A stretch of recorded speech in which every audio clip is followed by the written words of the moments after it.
Hello, നിങ്ങൾക്കെല്ലാവർക്കും എൻ്റെ പുതിയൊരു വീഡിയോയിലേക്ക് ഒരുപാട് സ്നേഹത്തോടെ വീണ്ടും സ്വാഗതം. നമുക്ക് ചോറിന് കുറച്ച് കറിയൊക്കെ കുറവുള്ള ദിവസം എന്നാൽ തയ്യാറാക്കാനായിട്ട് ഇച്ചിരി മടിയുമാണ്. അങ്ങനെയുള്ളപ്പോഴും അല്ലാത്തപ്പോഴായാലും ചോറിൻ്റെ കൂടെ ഈ ഒരൊറ്റ ചമ്മന്തി മാത്രം മതി കേട്ടോ. നിർബന്ധമാണെന്നുണ്ടെങ്കിൽ ഒരു മുട്ട പൊരിച്ചതും കൂടെ.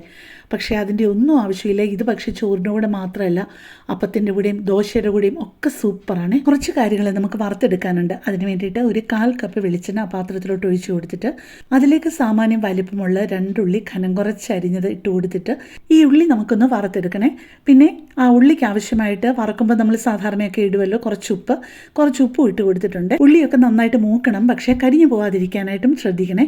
ഈ ഒരു പരുവം വരെയാണ് മൂപ്പിച്ചെടുക്കേണ്ടത്. ഇനി നമുക്ക് വേണ്ടത് ഒരു സാമാന്യം വലിപ്പമുള്ള ഒരു 12-13 കഷ്ണം വെളുത്തുള്ളി ഞാൻ ഈ എണ്ണയിലോട്ട് ഇട്ട് കൊടുത്തിട്ടുണ്ട്. ഇതും അതുപോലെ 2 സൈഡും ഈ ഒരു പരുവമാകുന്നത് വരെ ഒന്ന് വറുത്തെടുക്കണേ.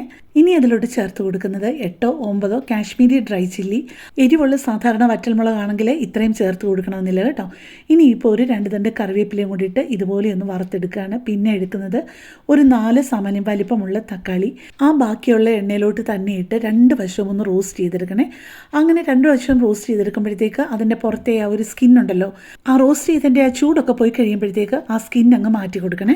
അപ്പോൾ പെട്ടെന്ന് ഞാനൊരു കാര്യം പറഞ്ഞോട്ടെ. എൻ്റെ ഈ ചാനലും ഈ വീഡിയോയും ഒക്കെ ആദ്യമായിട്ട് കാണുന്ന ആരെങ്കിലുമൊക്കെ ആണെന്നുണ്ടെങ്കിൽ എൻ്റെ ചാനലിൽ ഒരുപാട് വ്യത്യസ്തമായിട്ടുള്ള റെസിപ്പികളുണ്ട്. നിങ്ങൾക്കതൊക്കെ നോക്കി പ്രയോജനപ്പെടുമെന്ന് തോന്നുകയാണെന്നുണ്ടെന്നുണ്ടെങ്കിൽ എൻ്റെ ചാനലൊന്ന് സബ്സ്ക്രൈബ് ചെയ്യാനും ലൈക്ക് ചെയ്യാനും കമൻറ്റ് ചെയ്യാനും നിങ്ങൾക്ക് ഇഷ്ടമുള്ള വീഡിയോസ് മറ്റുള്ളവർക്ക് ഷെയർ ചെയ്ത് കൊടുക്കാനും മറക്കല്ലേ.